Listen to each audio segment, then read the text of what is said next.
Inicia. La otra vez. ¿Espacio? Tiene que activar el micrófono. Avísame, por favor. Chiquito que se.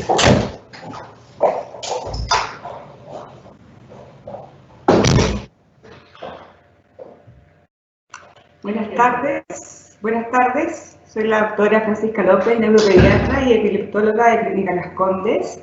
Les damos una cálida bienvenida a este nuevo ciclo de webinars 2021, temas en epilepsia conversando con expertos, organizado por el Centro Avanzado de Epilepsia de Clínica Las Condes, y cuyo objetivo es ofrecer a ustedes la oportunidad de interactuar con destacados especialistas. Nuestro primer invitado es el doctor Manuel Campos, quien nos acompaña desde Clínica Las Condes, Santiago, Chile. El doctor Manuel Campos es el jefe del Centro Avanzado de Epilepsia de Clínica Las Condes y del Departamento de Neurocirugía de Clínica Las Condes. Él además es profesor agregado de la Universidad de Chile y director de la Liga Chilena contra la Epilepsia. Su charla será sobre displasias corticales, una puesta al día. Los invitamos a ir formulando sus preguntas en el chat asociado. En el extremo superior derecho hay un signo de interrogación. Ustedes pueden hacer a través de ese espacio sus preguntas y si no van apareciendo no se preocupen porque serán recibidas por el moderador. Guiará esta fase, tengo el honor de presentar al doctor Mario Alonso. El doctor Alonso, neurocirujano, nos acompaña desde México. Él actualmente es consultor internacional de neurocirugía de la Unidad de Neurología y Epilepsia del Centro de Neurología Avanzado con sede en Sevilla. El doctor Alonso regularmente viaja a apoyar a este equipo, es parte de ese equipo en Sevilla. Además, presidente de la Comisión Latinoamericana de la Liga Internacional contra la Epilepsia. Entonces, damos el inicio. Doctor Campos, le damos la palabra. Un placer saludarlos a todos. Para mí es un honor poder estar acá con mi amigo el doctor Mario Alonso y el equipo de trabajo de Clínica Las Condes. Y el tema que vamos a conversar hoy es un tema que en lo personal me apasiona, como es el tema de las displasias corticales, y vamos a hacer una puesta al día al respecto en epilepsia. A modo de introducción, si uno ve este cuadro de San Ignacio de Loyola, ve un paciente que tiene una crisis del área motora suplementaria, y este paciente es exactamente igual a esta niñita que es la institución que trabajaba previamente, que consultó con esta resonancia que salió una displasia cortical. Si esta niñita hubiera nacido hace 400, 500 años o quizás mucho menos, habría sido exorcizada y no operada y curada de su epilepsia. El concepto de displasia cortical focal fue acuñado por primera vez el año 1971 por el doctor David Taylor, por eso también se llama displasia de Taylor en Inglaterra, y este colega en ese minuto era un joven psiquiatra infantil que trabajaba en el programa de epilepsia del doctor Falconer en Londres. El doctor Taylor falleció hace un par de meses. Con respecto a la clasificación actual de las displasias corticales, tenemos, ¿no es cierto?, primero ver cuál es el desarrollo cortical normal de la corteza. Las neuronas primordiales se multiplican alrededor de los ventrículos cerebrales entre la semana 4 y 6, de ahí migran a través de las fibras viales radiadas a formar la corteza cerebral y después se forma la corteza de un patrón de dentro hacia afuera. Pero pueden haber fallas en cualquiera de estas tres fases, ya sea de la proliferación, de la migración o la organización cortical, como en este caso que hay nódulos heterotópicos subependimarios en una esclerosis tuberosa.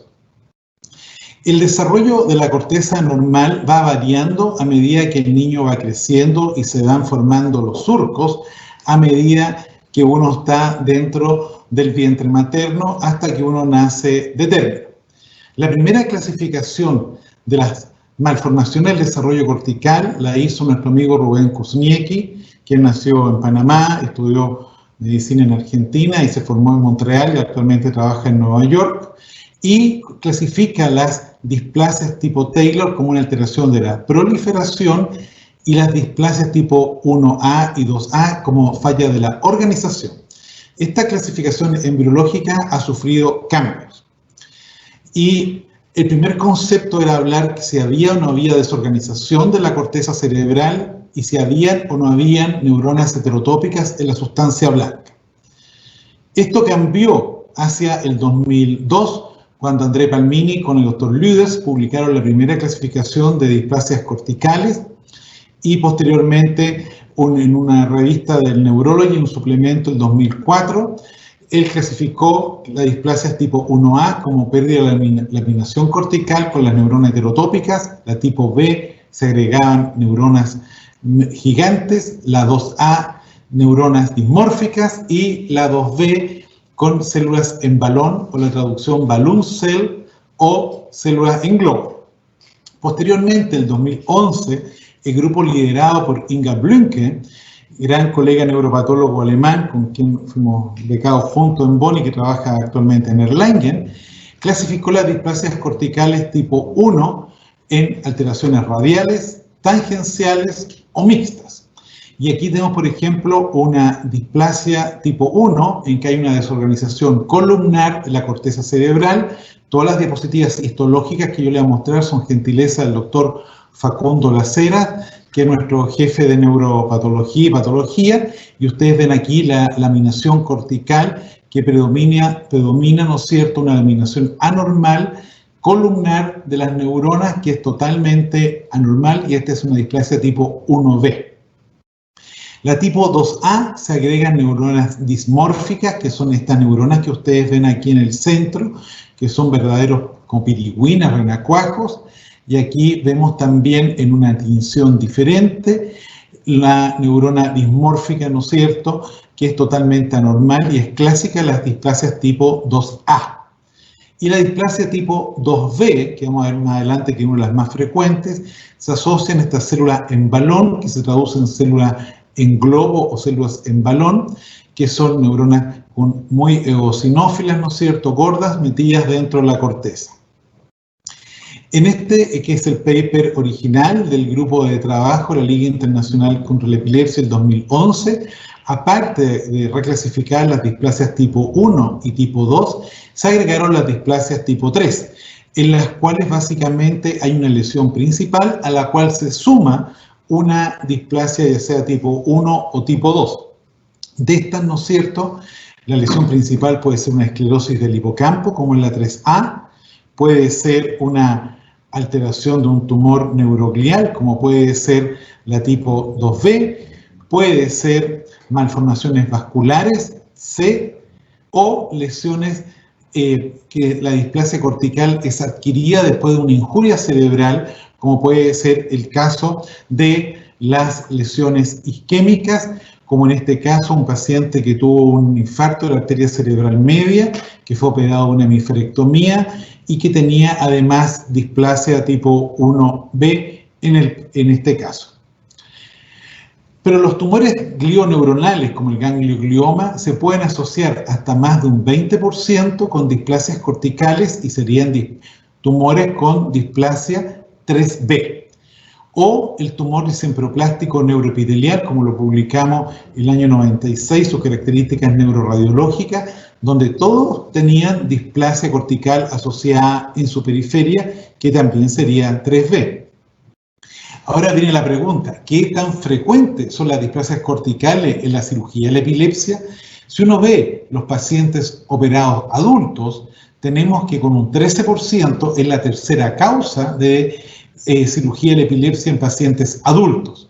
Sin embargo, en los niños es la primera causa con casi un 40%. Por lo tanto, el sustrato más importante en la cirugía de la epilepsia en niños son las displasias corticales focales.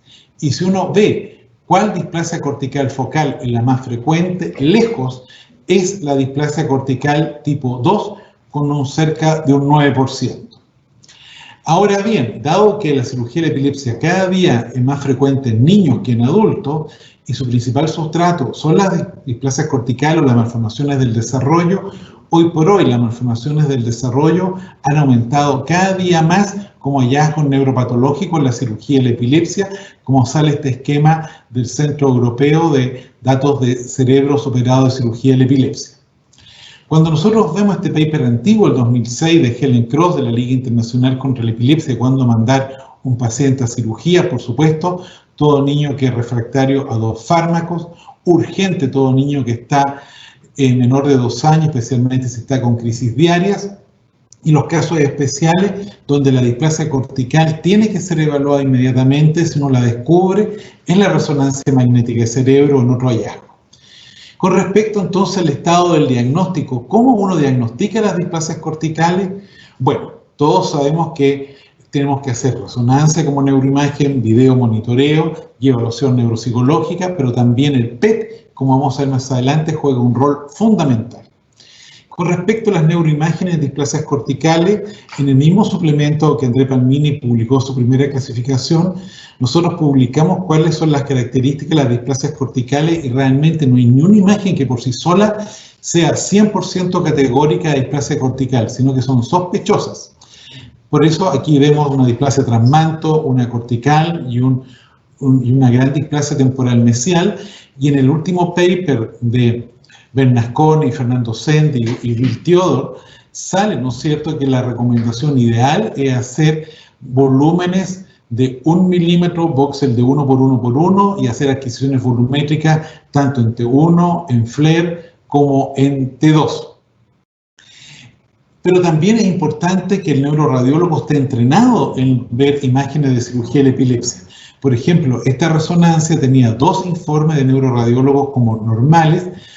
Es una niñita de un hospital público que llegó a nosotros con un estatus epiléptico intubada, se realizó una resonancia 3T y se ve la displasia transmanto, que si uno la mira en retrospectiva sí se veía en las resonancias informadas como normales por neuroradiólogos sin experiencia en el tema, y la niña se operó, está libre de crisis, volvió al colegio, está excelente.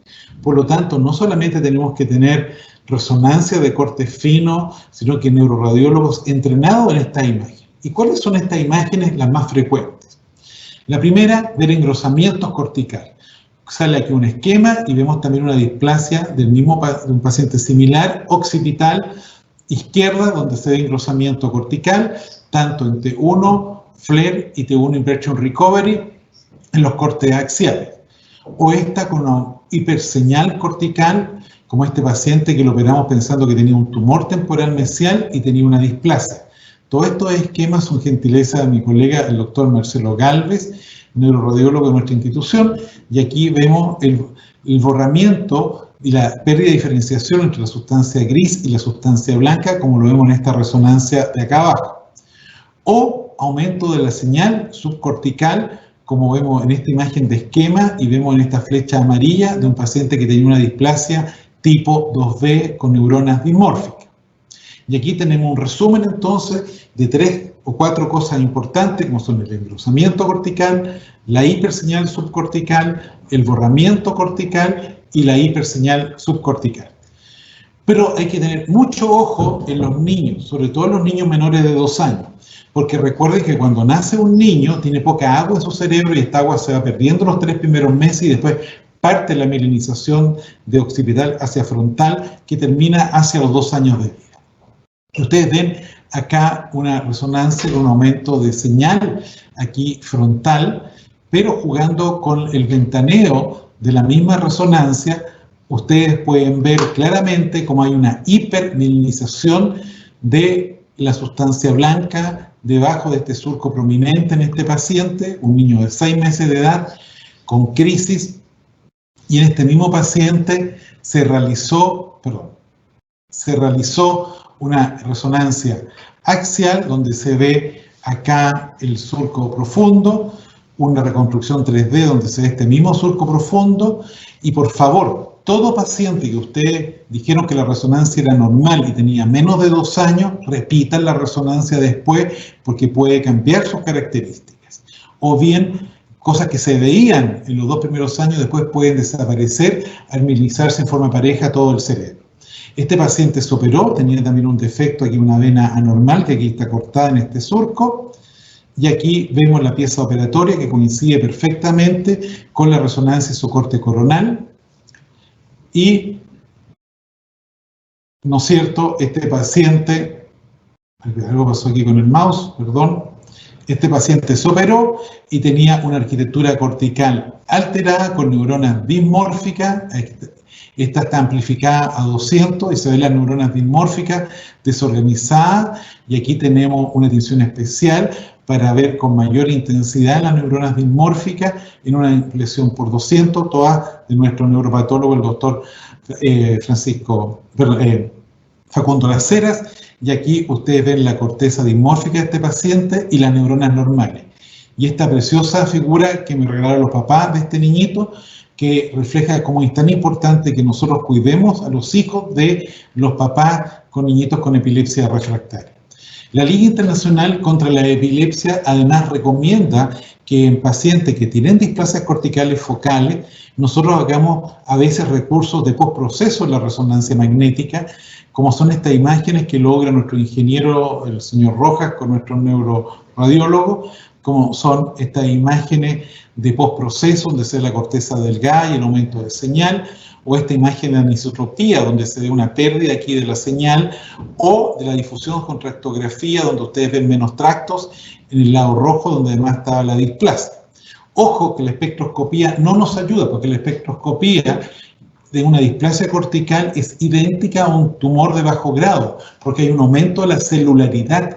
Entonces el paciente tiene la espectroscopía igual en un glioma de bajo grado a una displasia cortical.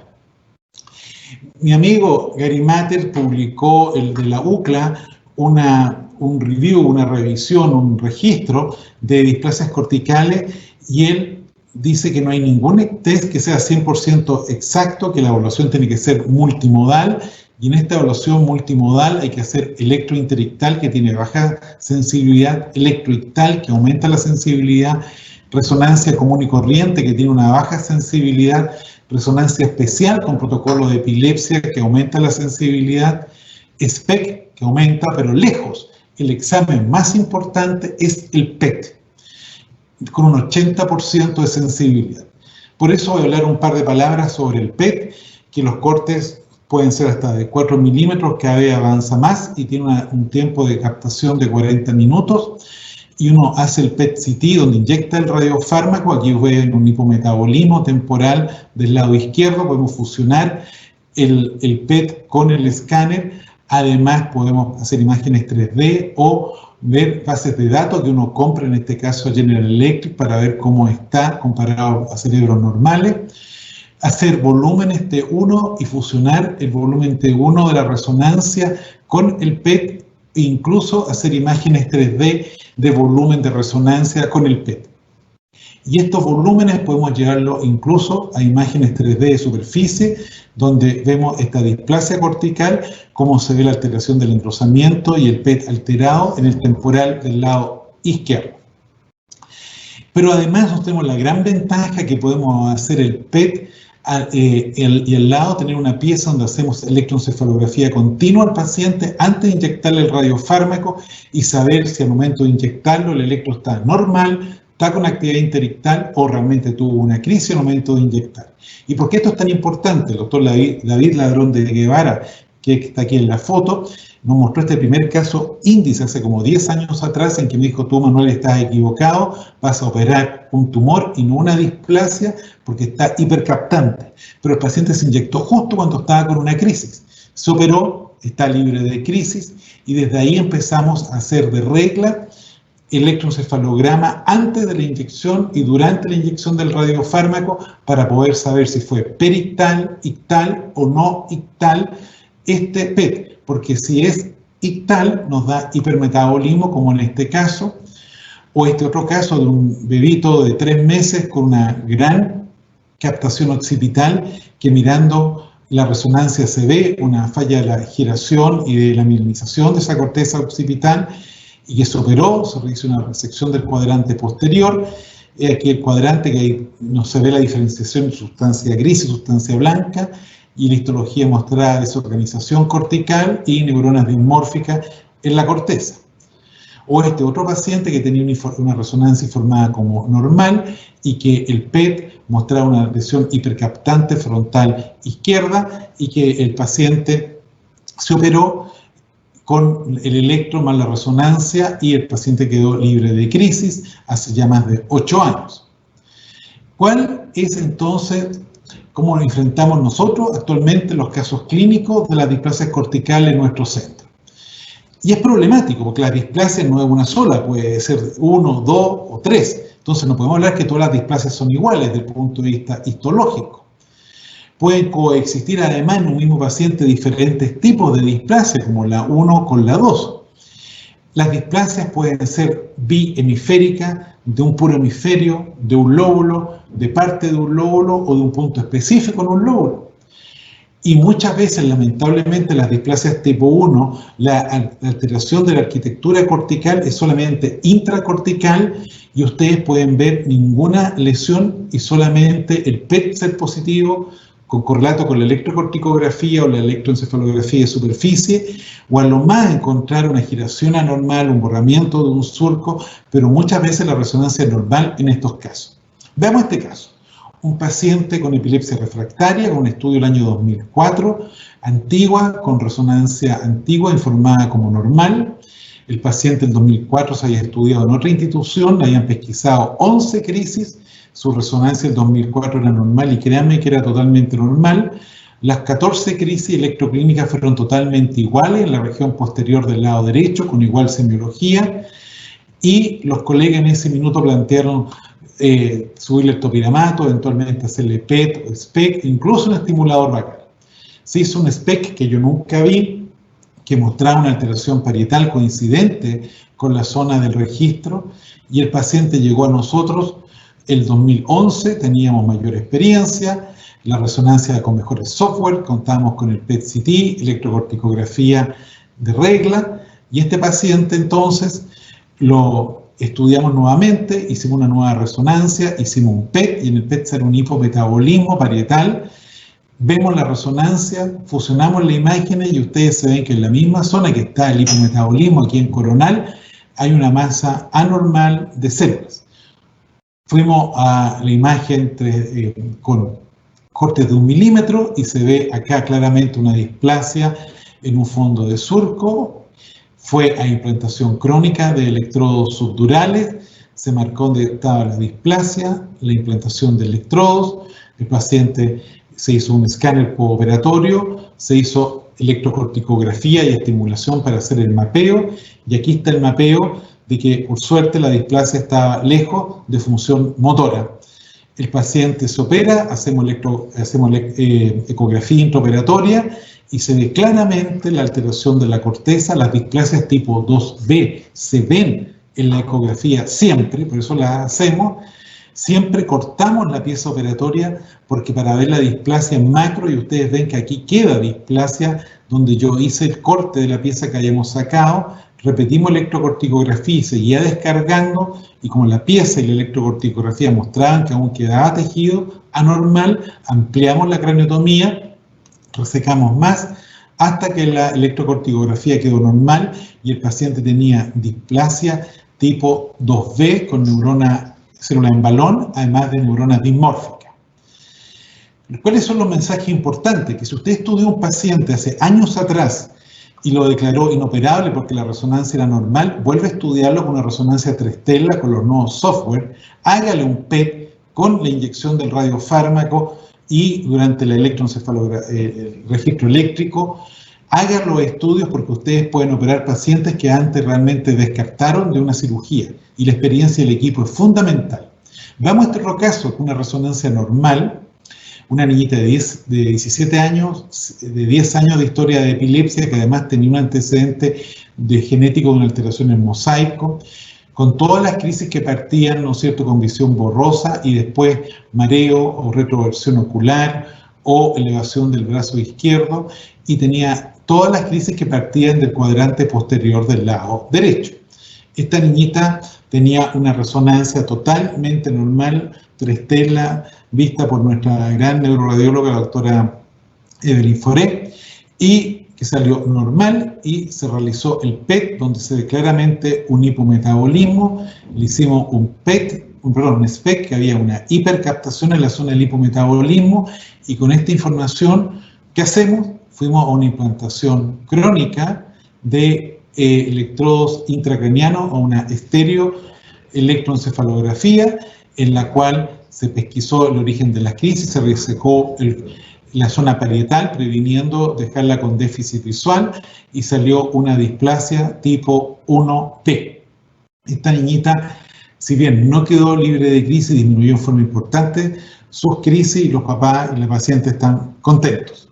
O este caso, un niñito varón de 10 años de edad, hijo de papá abogado, que lo único que quería es que su hijo no quedara con ningún déficit neurológico y le costaba aceptar que su hijo tuviera epilepsia, y el niño decía: yo te miro a ti y como que te vas para adelante, te vas para adelante, para atrás. Tenía pérdida de profundidad del campo visual. El niño tenía 3 resonancias magnéticas informadas como normales, pero el video electroencefalograma mostraba el monitoreo que todas las crisis partían del cuadrante posterior izquierdo. Esta es la resonancia que está informada como normal. Hicimos un PET, donde se ve un claro hipometabolismo en la corteza parieto-occipital del lado izquierdo. Fuimos nuevamente a mirar la resonancia y jugamos con la ventana, con el contraste, y vemos ahí que sí aparece detrás de la cisura calcarina una alteración de señal. Este niñito fue implantado con electrodos profundos más electrodos subdurales en la corteza occipital lateral y medial. Aquí está la imagen 3D de los electrodos implantados, y toda la actividad eléctrica en la corticografía nacían de la punta de uno de los electrodos profundos y en otro poco, y ninguno de los electrodos subdurales. O sea, fue importantísimo implantarlo con electrodos profundos, porque si lo hubiéramos implantado solo con electrodos subdurales, hubiéramos ido a una gran resección de todo el lóbulo. El paciente, usamos los mismos electrodos profundos como guía en la operación. Aquí está el electrodo, lo movemos, vemos la actividad, la corticografía anormal, normalizada por resección, y con la doctora Francesca Solari, que era tratante, íbamos corriendo el electrodo y viendo cada uno de los contornos como reloj hasta llegar a la cisura calcarina, donde vemos la aracnoide, resecamos todo, la incisión fue chiquitita, transcortical, y era células en balón o balón cell, y el paciente está libre de crisis. Sin embargo, su electro persiste alterado porque quizás nos quedaron algunas neuronas metidas dentro, pero el paciente está sin crisis hace años. ¿Cómo son los resultados de todo esto? Bueno, los resultados de la cirugía de las displasias corticales varían. Este es un paper publicado en el centro que yo me formé en Alemania, en Bonn, de mi querido amigo Thomas Krall, quien falleció hace un par de años, muy joven, de un infarto agudo en miocardio, donde ellos tienen que el 72% de los pacientes estaban libres de crisis.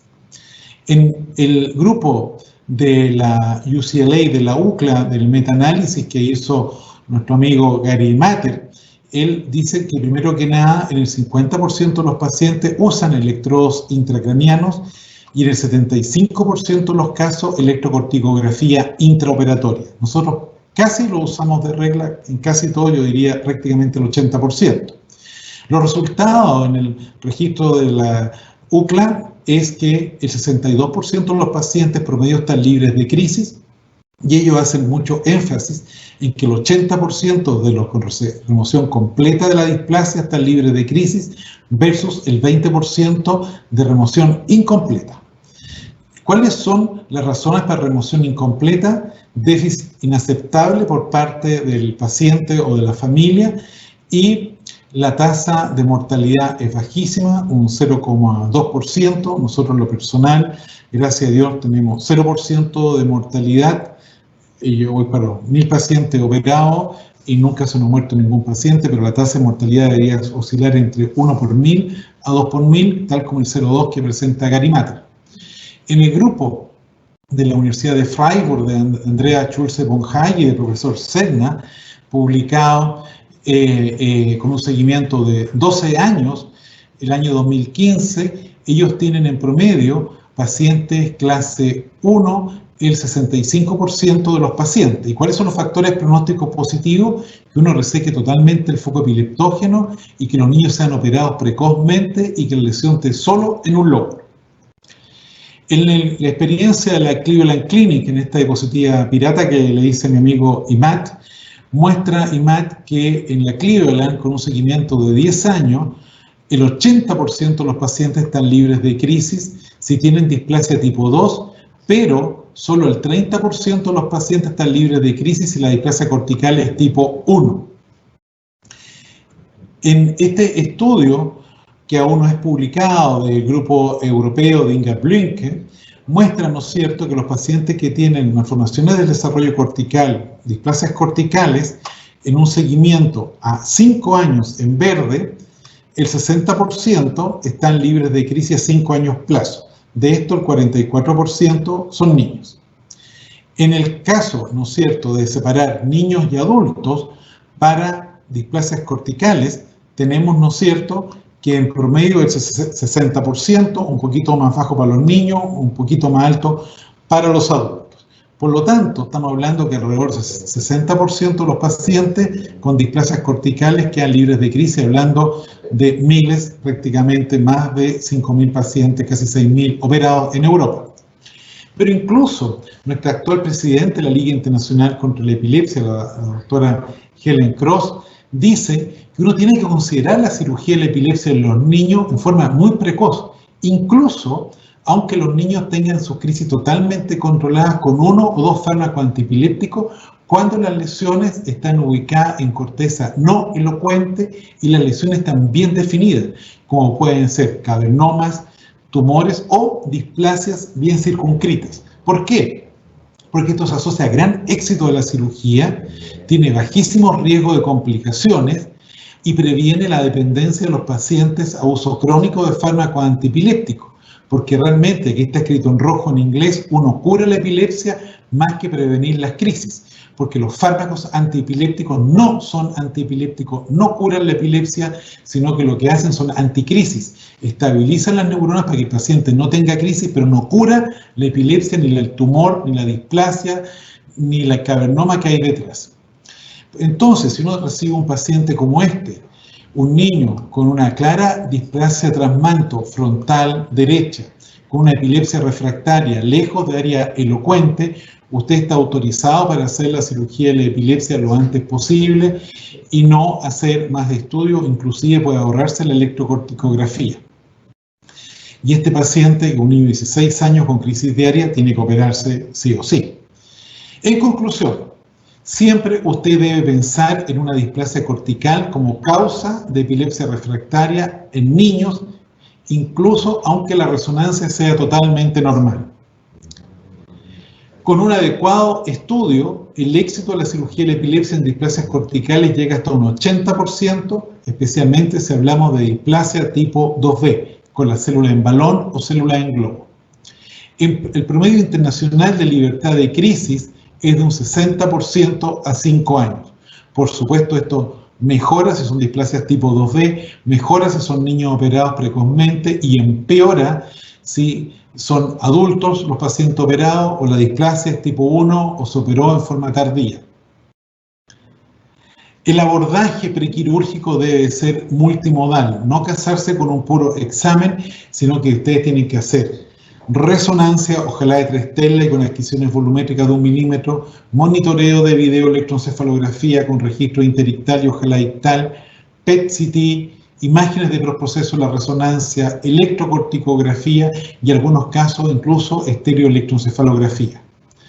Los casos complejos sí o sí deben estudiarse en un centro avanzado de cirugía de la epilepsia, pero el reto es poder ofrecer la cirugía de la epilepsia a todos los pacientes que la necesiten, tanto niños como adultos, porque es una alternativa totalmente subutilizada tanto en mi país, Chile, como en el resto de Latinoamérica.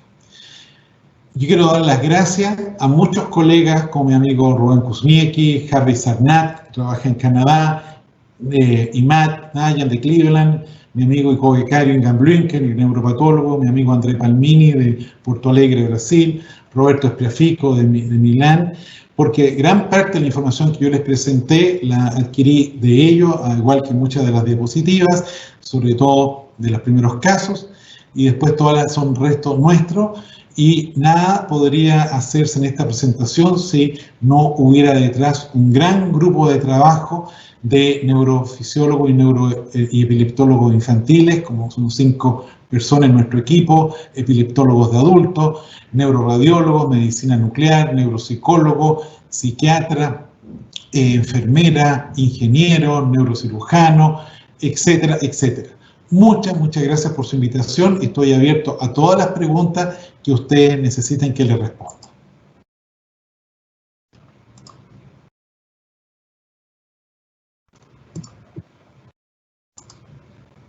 Muchas gracias, doctor Campos. Muchas gracias. Muy interesante la presentación, muy interesante los casos, una vasta experiencia. Entonces, ahora vamos a dar inicio al ciclo de preguntas. Invitamos entonces al doctor Campos y al doctor Mario Alonso para que inicien este ciclo de preguntas y respuestas y probablemente de conversación, donde quizás se podrá compartir un poco la experiencia del doctor Mario Alonso también.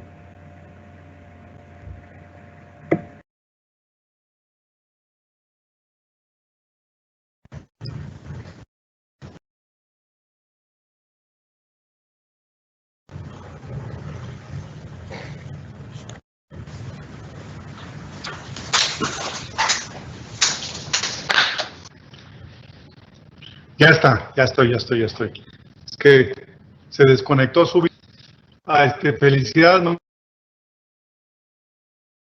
Manuel, muy didáctica, muy llena de datos. Yo creo que esto es lo que se necesita para tener una comprensión perfecta del tema. Que es un tema toral y tópico en cirugía de epilepsia, sobre todo en niños, como bien lo recalcaste varias veces en tu plática. Y yo creo que me gusta, si lo permiten, y este es el formato, iniciar con preguntas. Francesca, ¿así es? Sí, Mario, tú puedes ver las preguntas, ¿verdad?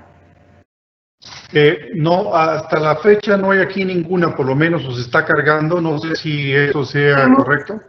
Tenemos muchas preguntas. En el recuadro del signo, arriba en el recuadro de interrogación, ¿el signo de interrogación está abierto? Sí, el signo de interrogación está abierto. Ahí dice nuevas, publicadas, y en las nuevas hay 17 preguntas, hay hartas preguntas.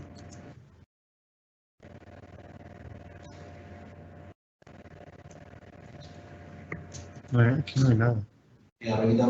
Pero no aparece ninguna pregunta, ¿eh? Hácelas tú, Francisca, por favor. Las hago yo. Parece como si estuviera... No hay problema. Si alguien puede ver las preguntas, si pueden hacerlas. Yo las voy formulando, Mari, para que ustedes las vayan discutiendo, ¿no? La primera pregunta dice... Excelente. ¿Cuál podría ser el rendimiento aproximado de el diagnóstico de displasia cortical en una resonancia 1.5 Tesla, considerando que probablemente es la que nosotros tenemos acá más asequible en el país? ¿Cuál sería el protocolo de estudio ante la sospecha de una displasia cortical que no es evidente en una 1.5 Tesla? Y viene otra, que esta que entiendo que la formuló la doctora Lucila Andrade con la doctora Claudia Varales. ¿Cuál es la conducta en paciente que presenta, por ejemplo, una lesión secuelar hipóxico-isquémica y una displasia? Mario. Manuel, si quieres empezar tú, por favor. Bueno, con respecto a la pregunta de la resonancia, en el paper de recomendaciones de la Liga Internacional contra la Epilepsia, Bernasconi, Fernando Sendi y Teodor, ellos son claros que uno tiene que adecuarse a los recursos que tiene. Si uno tiene una resonancia 1,5 Tesla, que es la más popular en nuestra región, tenemos que hacer que esta resonancia sacarle el máximo provecho. Vale decir, primero hacer los cortes más finos que permita esa resonancia. Ojalá voxel de 1 milímetro, y si no te da 1 milímetro, más chico que te dé. Segundo, ¿no es cierto?, hacer volúmenes en todas las secuencias, básicamente un T1, un T2 y un FLAIR.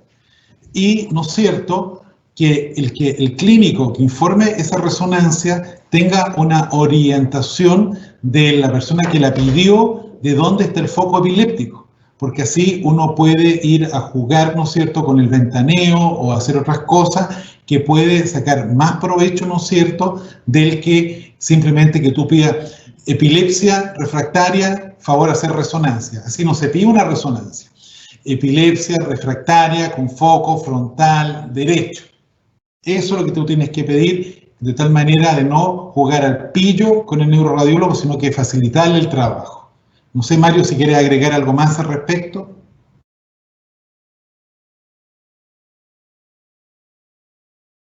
Se quedó pegado, Mario. Mario se quedó pegado. Tiene problemas de verdad. La doctora Gabriela. Uno trabaja con lo que tiene. Creo que si tenemos una resonancia de 1.5 Tesla, lo que nosotros hacemos es utilizamos un protocolo específico para epilepsia o para evaluación prequiliar. Utilizamos un SPGR, hacemos volumétrico para todos los pacientes y además volumétrico para todas las secuencias, o por lo menos para FLAIR T1 y T2, de manera consistente. Y eso lo podemos estar haciendo cambios para hacer, por ejemplo, un FLAIR largo y un corto, que muchas veces nos ayuda más para identificar lesiones de tipo displásico en pacientes con displasias muy discretas.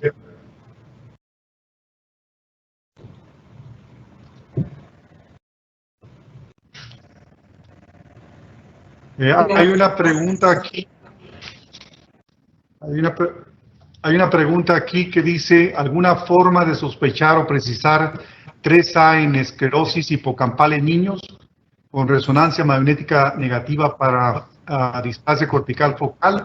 ¿O se asume en niños esclerosis hipocampal con displasia cortical focal pensando en abordaje quirúrgico? Mario. Sí.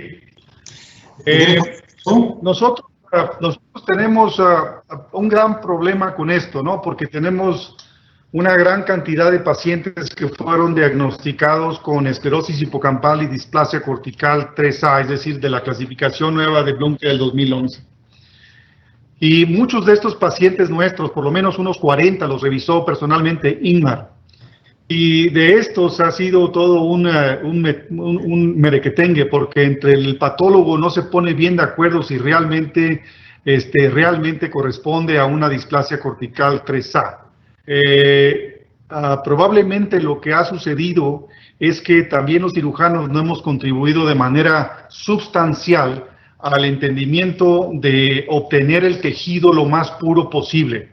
Y así como lo mostró el doctor Campos en sus diapositivas, yo creo que la forma internacional de expertos en cirugía de epilepsia es mostrar volúmenes completos sin aspiración del tejido, porque entonces no tenemos nada que evaluar y es muy difícil saber si el niño tiene una displasia cortical focal o un síndrome del polo temporal. Lo único que nos permite hacer una diferenciación es la clínica, es decir, con resonancia IR negativa para displasia cortical focal.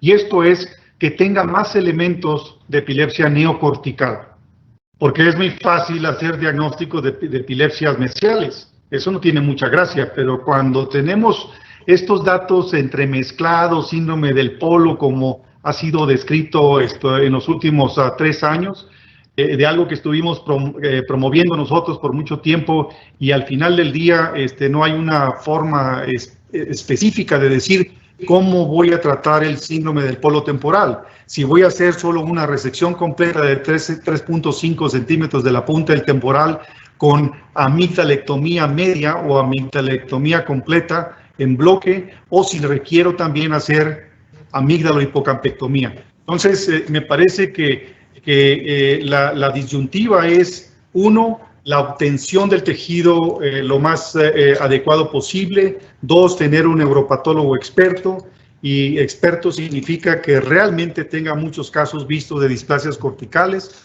Nosotros en nuestra serie de displasias corticales tenemos un poco más de, digamos, mezcla entre niños y adultos, un poco más de 300 casos, unos 340, y la verdad es que hemos reinterpretado muchos de estos pacientes que en el pasado nos dijeron una cosa y ya sea que porque el paciente con crisis, porque tiene displasia cortical tipo 1 asociada, o bien porque no nos pareció desde un principio que la posibilidad diagnóstica desde el punto imagenológico fuera la correcta. Manuel. Sí, es un par de comentarios respecto, hay un paper muy reciente de Imad, Bluenke y Harvey Sarnat que analizan este tema. Y primero, las displasias tipo 3 tienen el grave problema que no te dicen qué tipo de displasia es. Dicen esclerosis del hipocampo, tumor, pero no te dicen si es displasia tipo 1A, 2A o 2B. Y ahí hay un amplio abanico, primer problema. Segundo, la causa última detrás de las displasias es diferente a la tipo 1 a la tipo 2. Las tipo 2, sobre todo la 2B, se asocian a un problema de la vía de la mTOR, que está en el camino de la esclerosis tuberosa, por eso es que hallazgos de la esclerosis tuberosa son muy similares a este tipo de displasia. Sin embargo, ¿no es cierto?, las displasias tipo 1 son más bien problemas citoarquitectónicos que del feto. Cuando tú ves un bebé recién nacido o prematuro, tú puedes encontrar en la corteza alteraciones muy similares a las que se ven en las displasias corticales de nuestros pacientes que operamos de epilepsia focal y que salen estas displasias tipo 1. Entonces, la fisiopatología y la etiogenia vienen por lados diferentes. Y en este mismo paper, publicado hace un par de años en el Brain, Imad dice que es complicado porque para él la esclerosis del hipocampo es una lesión adquirida después de una injuria, de una asfixia perinatal, de un virus, etcétera, un trauma, etcétera. Sin embargo, la displasia cortical para él, tipo 1, fue adquirida durante el desarrollo embriológico intrauterino. Entonces son dos lesiones que corren como carril separado y que por ningún motivo hay que hablar de esclerosis, o sea, displasia tipo 3A en pacientes que tienen esclerosis del hipocampo y una displasia puesta en otro lado. Y ellos la guardan solo para los pacientes que tienen la displasia y que en el hallazgo histopatológico te aparecen esta desorganización arquitectónica o neurona en sustancia blanca, que algunos incluso piensan que pueden ser consecuencia de los años de epilepsia. Y lo que es más, yo en todas las diapositivas y en todos los papers que ustedes van a leer, estamos hablando de las 6 capas, la organización cortical o las neuronas como están, pero nadie habla de las neuronas, las interneuronas, las neuronas en cesto o las en chandelier, las en candelabro, que son, no se ven con las tinciones habituales, hay que hacer parvoalbúmina para verlas, y son las que producen el GABA, que es el principal inhibitor cortical. Y hay solo pocos trabajos que muestran pérdida de estas interneuronas, pérdida del GABA intracortical y aumento de la excitación en pacientes que tienen displasias corticales y que exactamente pueden tener crisis temporales laterales, aparte de la esclerosis del hipocampo. Es un tema apasionante como es este, que seguro va a cambiar día a día, y lo que estamos hablando nosotros ahora es la realidad hoy día, mayo 2021, pero que va a cambiar quizá en unos 5 años más.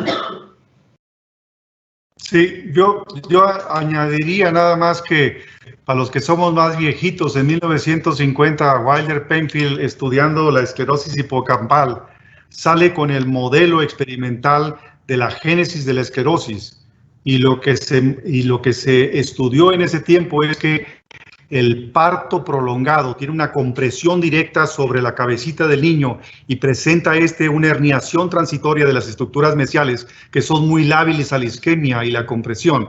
De tal manera que esta es la formulación clásica, no inducida por fiebre posterior, sino del nacimiento. Y puede estar en relación también con las displasias corticales tipo 1. Ahora, si ustedes me dicen a mí, y yo honestamente lo veo, digo que las displasias corticales tipo 1 sí existen en la epilepsia extratemporal, pero que es una paja mental de los patólogos en la epilepsia temporal, no la tipo 1A.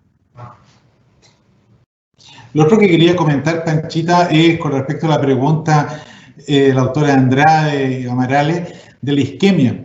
Generalmente, ¿no es cierto?, como una lesión adquirida en infartos perinatales, sobre todo, es casi de regla que uno puede encontrar displasias corticales tipo 1 por la isquemia que llevó a la mala organización cortical. Pero en esos casos que van a hemisferectomía funcional, generalmente son los que mejores andan en la cirugía de la epilepsia, incluso mejor que los Rasmussen en cuanto a curar las crisis.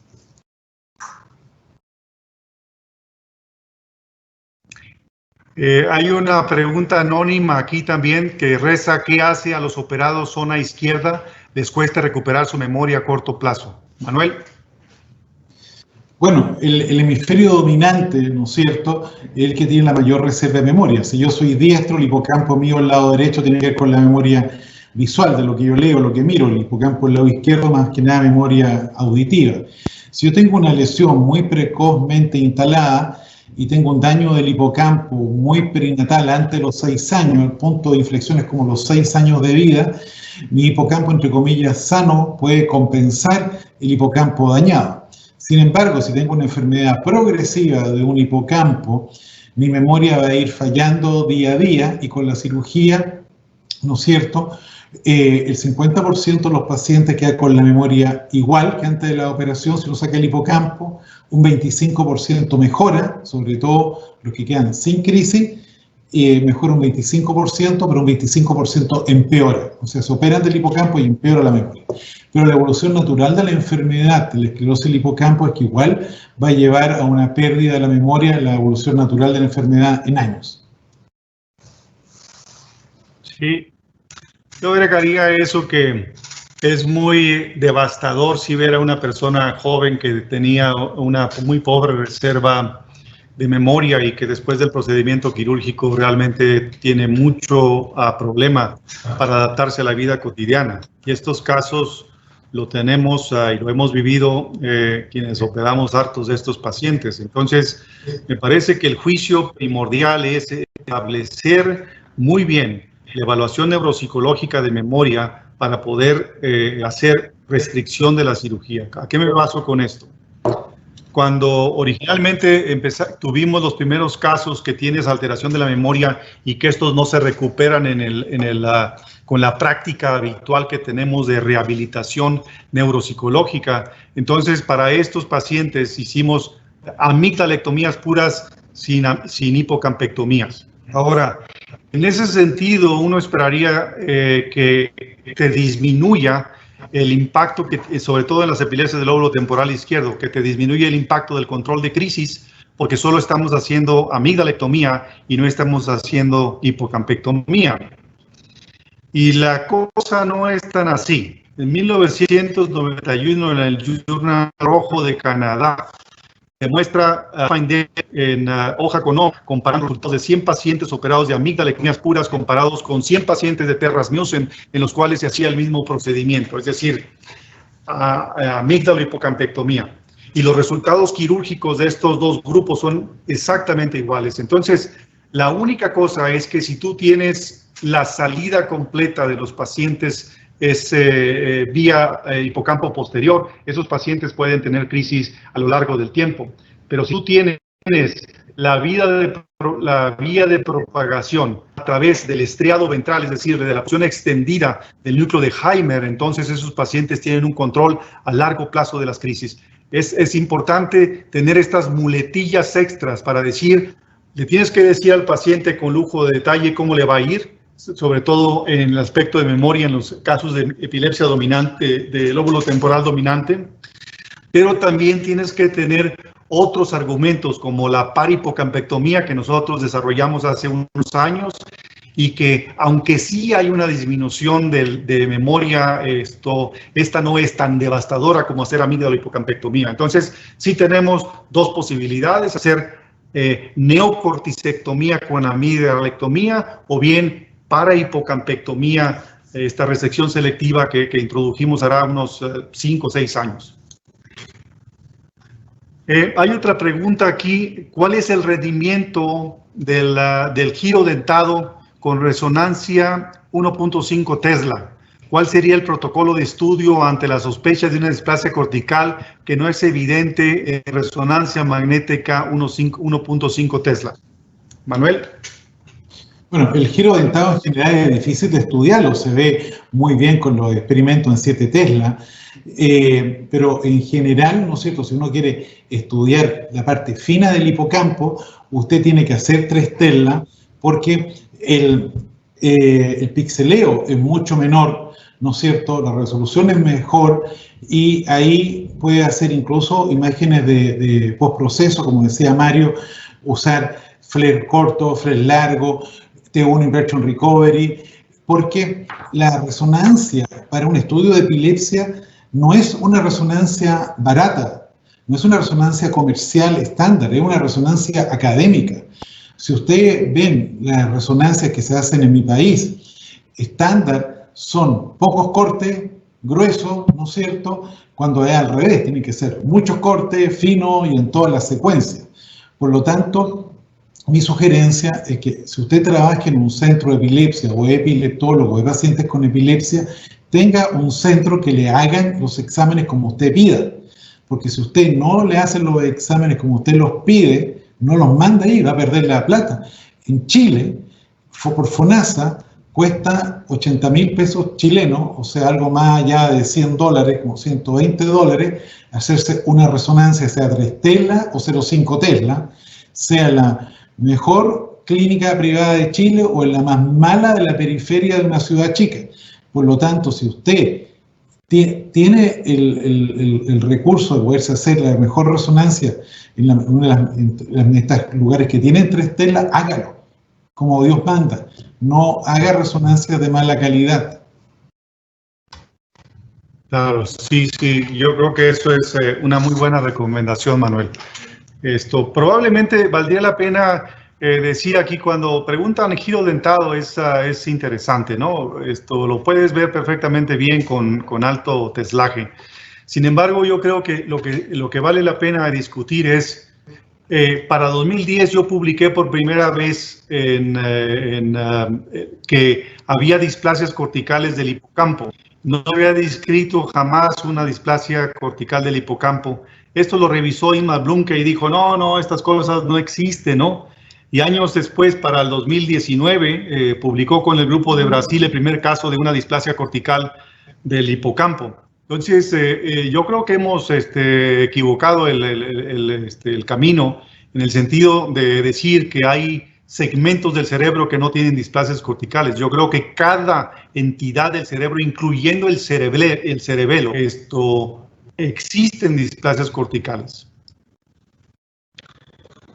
Una otra pregunta, Francisca. ¿Cuál es el rendimiento? Esta es la misma. Gracias por su presentación, doctor Campos. Te felicita, Manuel. ¿Cuál es el aporte de la resonancia de 7 Tesla en el diagnóstico de displasia cortical focal? Y luego, en la nueva propuesta de displasia cortical de la Liga, aparece la malformación cortical leve con hiperplasia oligodendroglial como una nueva entidad. ¿Cuál sería el pronóstico de este tipo particular de malformaciones? Adelante. Bueno, Ingmar Bluncke puso eso porque lo que ocurre, cuando yo trabajaba en Alemania, estoy hablando del año 91 hasta el 95, no existía esta clasificación actual. Y hay muchas series previas, incluso donde se formó Ingmar Bluncke, que es la neuropatología en Bonn, con el profesor Bisla, donde nosotros llamamos estas displasias glioneuronal amartías. Vale decir, una desorganización cortical con neuronas de sustancia blanca, que fue las primeras diapositivas que yo le mostré, pero no la clasificamos en displasia cortical tipo 1, tipo 2, y entonces eso quedó, incluso en el paper de Gary Matter, como displasias corticales suaves, y son los que eran antes displasias tipo 1, o, ¿no es cierto?, estas glioneuronal amartías del pasado, pero hoy por hoy todas van dentro de la clasificación de Ingmar Bluncke en la nueva. Con respecto al 7 Tesla, es un problemazo, porque yo he revisado el tema, incluso he estado en conferencias donde de repente aparecen incluso microcavernomas intracorticales en 7 Tesla que no se ven en otros y no se sabe la importancia que va a tener. Y aún no hay un patrón estándar organizado que la gente tenga consenso del 7 Tesla, cómo se van a ver las displasias. Yo no sé si tú manejas nueva información al respecto, pero por eso ninguna de los papers de la ILAE ni los grupos que trabajan como el Cleveland hacen hincapié en el 7 Tesla para estudiar las displasias corticales. Yo no tengo información al respecto nueva. ¿Tú, Mario? No, simplemente, probablemente yo he estado con el grupo de Montreal recientemente y es lo mismo, ¿no? Es decir, probablemente te dé mayor nitidez para ver las estructuras intrínsecas del hipocampo, mayor nitidez para ver analizar bien el giro perihipocampal, los surcos y las displasias corticales, por supuesto que se ven más bonitas y más claras, ¿no? Pero no necesariamente esto te va a resolver el problema de la misma. Yo creo que con una resonancia 3 Tesla, y lo ha demostrado Fernando Sendes muy claramente. Ha hecho un estudio donde evalúa 1.5 Tesla contra Tesla y 7 Tesla, y la verdad es que la nitidez de la 7 Tesla es muy superior, sin embargo no te aumenta la sensibilidad para diagnóstico comparada con 3 Tesla o 4 Tesla, que también está ahí en el camino, ¿no?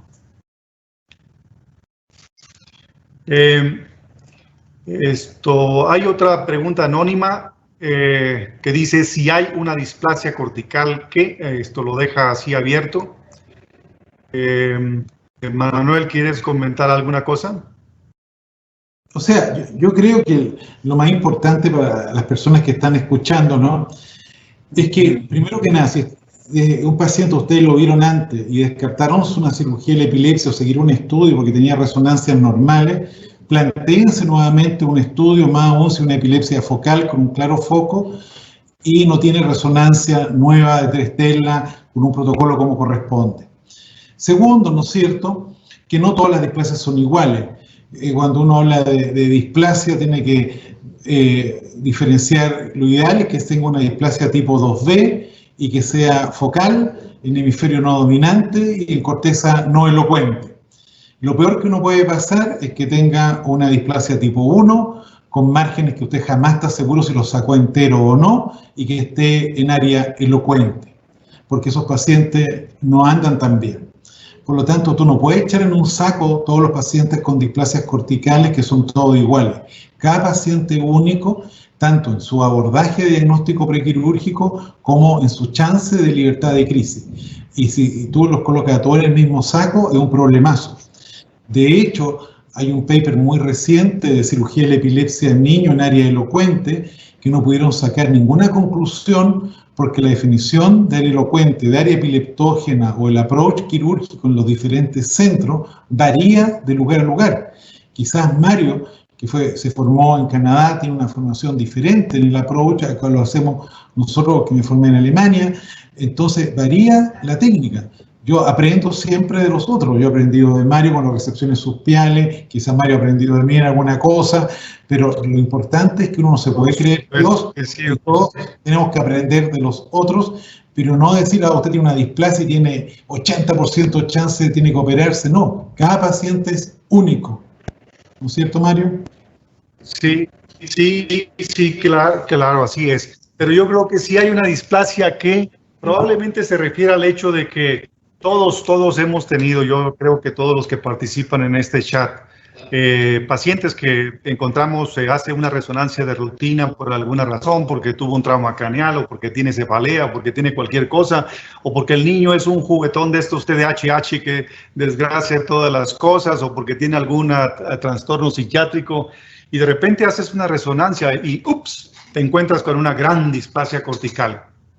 No hay epilepsia, no presenta epilepsia, presenta otro tipo de cosas. Y ahora estamos pensando que probablemente muchas de las otras enfermedades neurológicas, incluyendo los trastornos psiquiátricos de los niños o trastornos del comportamiento de los niños, tengan que ver más con este sustrato de displasias corticales que no necesariamente se reflejan con epilepsia, pero sí con otros trastornos neurológicos distintos. Y se ha puesto de moda últimamente. Otro anónimo, ¿cuál sería el protocolo de estudio ante la sospecha de una displasia cortical que no es evidente en un 1.5 Tesla? Manuel. Sería 3 Tesla y PET. Y monitoreo, por supuesto, la parte eléctrica es básica. Ajá.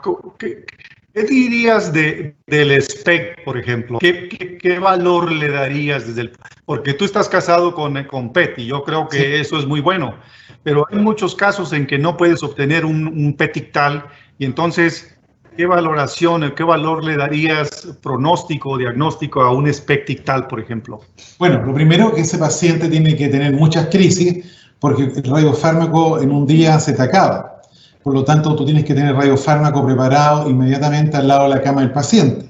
Tienes que tener al técnico o a la enfermera o capacitada para inyectarlo en el momento que el paciente siente la aura o parte de la crisis. O sea, tienes que tener la inyección y el paciente. Si tú inyectas el radiofármaco, lo ideal es tener dos PET, o sea, dos SPEC. Un SPEC basal con electro normal que te da más el registro ictal o interictal que te va a dar y tú los puedes restar y hacer el pseudo-SYSCOM que escribió Cachino hace tanto tiempo. Pero quiero recordar que el mismo autor Cachino hace pocos años atrás le empezó a quitar él mismo la importancia a los SPEC que él hacía y que el SYSCOM que le hacía tanta propaganda a principios de los 2000. Por lo tanto, ¿no es cierto? Para hacer el SPEC es costoso porque habría que hacer dos, muchas crisis, hacerlo hospitalizado bajo video monitoreo y hacer la sustracción con personas expertas.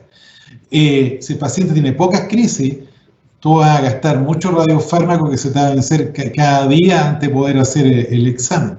Esa es mi posición. Nosotros tenemos una escuela que además no es la mía, lo mismo que dice Gary Matter y todos los últimos papers. Si ustedes revisan los últimos 3 años de paper, la información da mucho peso al PET y poco al SPEC. Por eso es que yo estoy tan casado con el PET. Probablemente el SPECT quedaría para estos casos de esclerosis tuberosa que ha descrito muy bien Harry Chugani, en el cual utilizan un radiofármaco que es alfa-metiltriptofano y lo usas PET-metiltriptofano. También lo puedes utilizar SPECT-metiltriptofano. Pero fuera de eso, yo creo que tienes toda la razón, es un gasto extra para el paciente, necesitas tener al paciente que ya le haya dado la primera crisis y que tiene una densidad de crisis altas, porque si no estamos quemando triques y nos quedamos al final del día con un SPECT interictal nada más. Otra pregunta aquí, ¿cuál es la conducta en paciente que presenta, por ejemplo, una lesión secuelar hipóxico-isquémica y una displasia? No, esa la hemos contestado, te das cuenta que básicamente son lesiones hemisféricas que van a hemisferectomía y que tienen un excelente pronóstico. Y que lo que... ya lo habías contestado. Sí. Ok, perfecto. Entonces hay otra pregunta anónima. Dado que el PET informa un área mayor que la displasia, ¿requiere siempre? ¿Perdón? No, esa pregunta, a propósito, que estaban conversando sobre el PET, mencionar esa pregunta que es interesante en relación a la mayor área que puede mostrar el PET y si eso justificaría el uso del ecocórtico intraoperatorio y si siempre usarían ustedes o preferirían usar electrocórtico intraoperatorio. Eso es la misma pregunta que ibas a leer tu mano.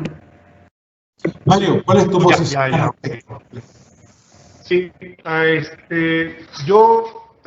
tú sabes cuál es ya de antemano, o sea, nosotros hacemos electrocorticografía de todo lo que se mueva en el cerebro con epilepsia de difícil control, todo. Y lo hemos mapeado para distintos tipos de patología, desde tumores, cavernomas, a lesiones calcificadas, esclerosis hipocampal, otras lesiones asociadas y por supuesto en displasias corticales. Y yo creo que te aporta un valor significativo. Y voy a poner el ejemplo. En displasias corticales tienes un paciente que tiene una displasia cortical 2B que se ve muy clara en la imagen de resonancia magnética. Sin embargo, no estamos viendo si tiene 2A asociada o 1A. De tal manera que tú no puedes delimitar, basado exclusivamente en la resección lesional, que el éxito de tu cirugía está garantizado. Entonces, para eso utilizamos electrocorticografía. Yo creo que es una fuente muy rápida, es una tecnología muy fácil de utilizar. Es una tecnología muy barata, además, porque hemos utilizado una técnica muy antigua, que es un aparato que lo lo reesterilizamos N cantidad de veces y hemos llegado a utilizar electrocorticógrafos de estos en más de 700 casos y luego se desgracian y ya no los arreglamos, entonces mejor compramos otro porque es más barato y eso es muy bueno en la institución. Y al mismo tiempo, no solo hacemos electrocorticografía de superficie, que tú lo puedes meter dentro de los surcos, los giros, el fondo del surco, etcétera, sino también hacemos la implantación de 3 electrodos que tienen 4 contactos, 1, 2, 3 y 4, entonces tenemos 3 y los implantamos en la región anterior, posterior y media, y luego lateral, y con esto tenemos un mapeo global muy adecuado, como si estuvieras haciendo un SEG de operatorio, de tal manera que uno utiliza sus recursos, por supuesto, utilizamos también mantillas de todos, pero esta cosa es muy oneroso y en una institución pública no le vas a pedir al paciente que te compre una malla que cuesta $2,000.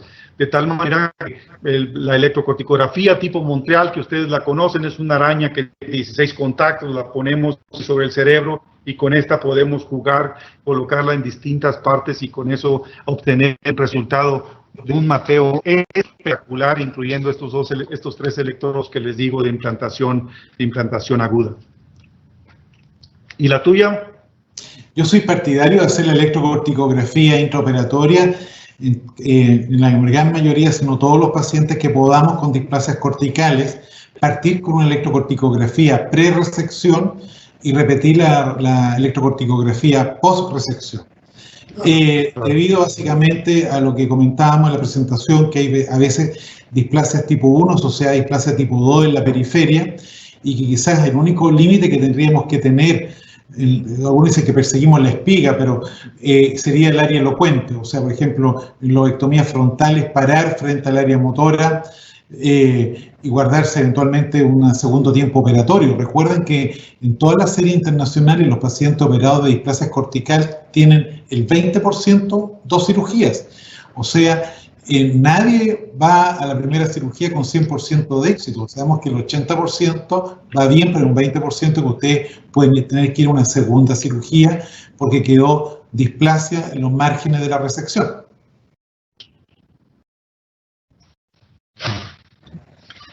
Muy bien. ¿Vamos bien de tiempo? Tenemos 5 minutos. Hay algunas preguntas que quería mencionar sobre histeria G. Creo que esas las podríamos reservar para un segundo ciclo, donde vamos a conversar temas como más críticos en relación al manejo de epilepsia. Y quizás histeria G está en ese grupo, porque ya te puedes discutir sobre eso. Sí, hay una otra pregunta que dice qué características.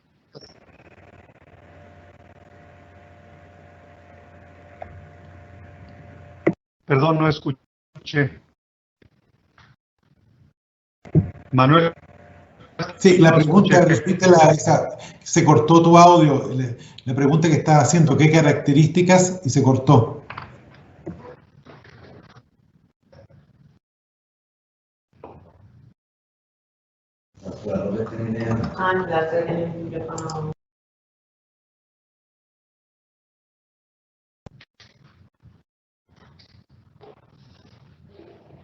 No es, yo en realidad no escuché. Repite la última pregunta, Mario. Dice, ¿qué características clínicas tienen las displasias corticales? Y yo creo que pues ya se tocó el aspecto de las epilepsias, los trastornos de la conducta y de los niños y probablemente también otros trastornos psiquiátricos, ¿no? La parte clínica de los trastornos psiquiátricos en algunos niños que pueden estar directamente relacionados con ellos. O algún trastorno del movimiento también que hemos visto en niños que tienen displasias corticales extensas. Otra pregunta que dice aquí, ¿cuántos pacientes hay en Chile con displasia cortical que necesitarían? Si Manuel, tú ya calculaste eso. Bueno, pensemos que aproximadamente en Chile la prevalencia internacional son a nivel mundial 500 niñitos con epilepsia año por millón de habitantes. Si Chile tiene 20 millones de habitantes, son 10.000 niños nuevos año con epilepsia. De estos, aproximadamente 21 niños, 20 niños por millón de habitantes necesitarían una cirugía de la epilepsia. O sea, 20 por 20 millones son 400 niños año deberían operarse. Y si pensamos que el 40% de estos tiene epilepsia, digamos, el sustrato es una displasia, estamos hablando que son 160 niños año que deberían operarse en Chile de displasias corticales. Pero como tenemos todo lo acumulado en los años previos, son lejos más allá de 160. Por lo tanto, hay mucho trabajo para muchos neurofisiólogos y neurólogos infantiles y neurocirujanos dedicados a la cirugía de la epilepsia en niños. Mucho trabajo por hacer. Y en México más aún, ¿no? Sí, claro, por supuesto. La otra pregunta es, ¿cuántos centros avanzados para cirugía de epilepsia hay en Chile, Manuel? Bueno, hay 3 lugares en Chile que forman epileptólogos, que por lo tanto son centros avanzados con la Universidad Católica de Chile, que tiene neurofisiología y neurocirugía de la epilepsia, la clínica alemana con la Universidad del Desarrollo y nosotros con la Universidad de Chile. Son los 3 centros universitarios únicos que forman especialistas en epilepsia. Además tienen programas integrales con epileptólogos infantiles, adultos y toda la infraestructura. Esos serían centros avanzados. Hay otros lugares que por supuesto pueden hacer cirugía de la epilepsia, pero en centros más bien básicos, que están más limitados de hacer PET, electrocorticografía crónica o intraoperatoria y más aún estereoelectroencefalografía. Pero, ¿no es cierto?, hay otros lugares que pudieran acceder a esto, como el Instituto de Neurocirugía u otros hospitales públicos en Chile el día de mañana, como el Van Buren, el Sotero del Río o Concepción. Muy bien. ¿Cuándo se justifican los implantes profundos? ¿Quieres contestar también? Básicamente cuando la implantación profunda es en resonancia normal o falta de correlación de los datos del electro, la resonancia y la lesión, si es que hay lesión.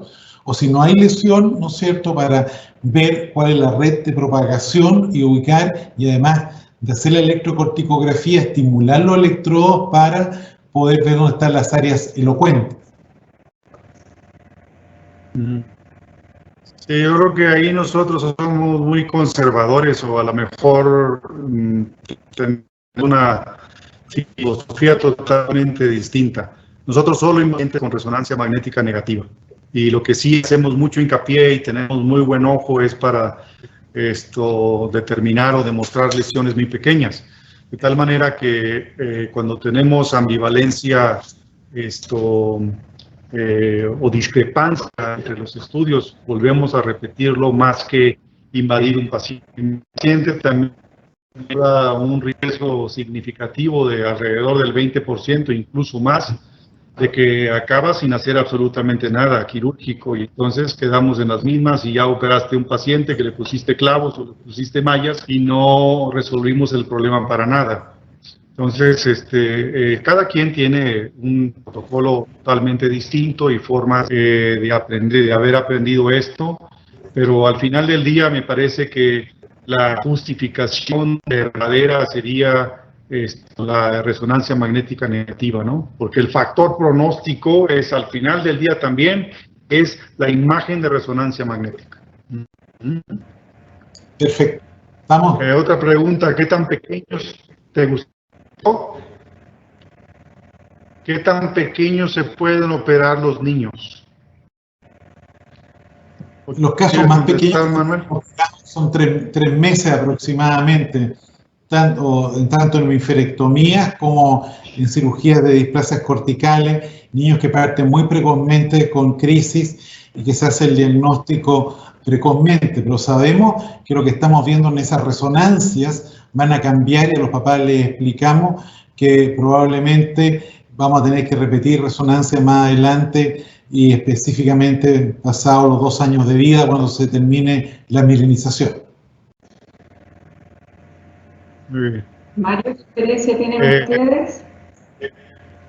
Bueno, Nosotros lo hemos acortado, te lo acorta la experiencia, por supuesto, pero hemos operado niños de 15 días con epilepsias muy catastróficas, epilepsias con muchísimas crisis, y hemos resuelto desconexiones en la gran mayoría de los casos. Debemos de tener unas 14, 15 en niños muy pequeñitos, tanto anteriores como posteriores.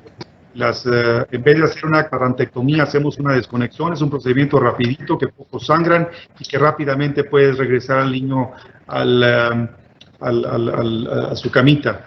La otra cosa importante es que hacemos una modificación de la cuadrantectomía posterior. Quitamos también siempre el área sensitiva. Y en los niños pequeñitos les va de maravilla, ¿no? Es decir, uno siempre escatima ahí, quitar, no pasa absolutamente nada, y el beneficio que le ofreces es mucho mayor.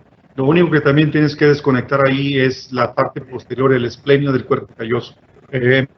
También hemos colocado estimuladores de vago en niños con estatus epiléptico de 2-3 días de nacido y que no se rompe con absoluta estatus epilépticos hiperrefractarios, con alta mortalidad. Hemos operado niños de 3 días, etcétera. Hay que tener cuidado, mucho con el cuidado, porque pueden ser crisis inducidas por trastornos metabólicos, y entonces te están metiendo en el garete de hacer un procedimiento extra que no tenía ninguna indicación. Entonces, siempre tienes que estar apoyado por imágenes. Si demuestras la lesión, cualquier tipo de lesión, y la concordancia con la semiología de las crisis, eso te da la manita, ¿no?, de tomar la decisión lo más pronto posible. Yo creo que ustedes lo pueden empezar a hacer también. Tienen todos los recursos, tienen un gran hospital, que tienen expertos en terapia intensiva neonatal, tienen muchos neurólogos pediatras. Intentarlo es algo válido, porque eso de estar esperando a los niños, ¿no?, que los saques de un hospital a otro para que te lo traigan y lo puedas operar tú, y pasar 2 meses en terapia intensiva, es una monserga. El niño viene muy discapacitado, viene con muchos trastornos metabólicos y alteraciones sistémicas e infecciones, y entonces eso no le va bien a nadie. Otra pregunta ¿es necesario contar con anatomopatólogos especializados para el manejo de la displasia cortical? Manuel. Bueno, nuestro neuropatólogo, el doctor Facundo Lacera, no solamente se formó en el extranjero, en Canadá y en Estados Unidos, sino que también hizo una pasantía con Inga Blünke, de tal manera de que incluso casos que nosotros tenemos dudas, se los mandamos a él. Es súper importante que haya una red de patólogos expertos en el tema. Nosotros en Chile tenemos 2 o 3 neuropatólogos solamente formados, y en muchos países, lamentablemente, en la región, que no tienen neuropatólogos o son neuropatólogos generales sin entrenamiento en cirugía de la epilepsia. Por eso es que hasta hace 2 años atrás, la Liga Internacional contra la Epilepsia, con el grupo de Fernando Sende, venía Inga Blünke y hacía seminarios de 1 semana para neuropatólogos de la región, para que ellos aprendieran acá en Latinoamérica neuropatología de las epilepsias, y tener un diagnóstico común de las resecciones, porque lamentablemente países como Bolivia, el Perú, en menor grado Ecuador, no cuentan con neuropatólogos expertos en cirugía de la epilepsia, por ejemplo. Es cierto eso. Nosotros tenemos uno dedicado. Otra pregunta es, ¿en qué casos uno piensa que la cirugía de epilepsia va a fallar? Manuel.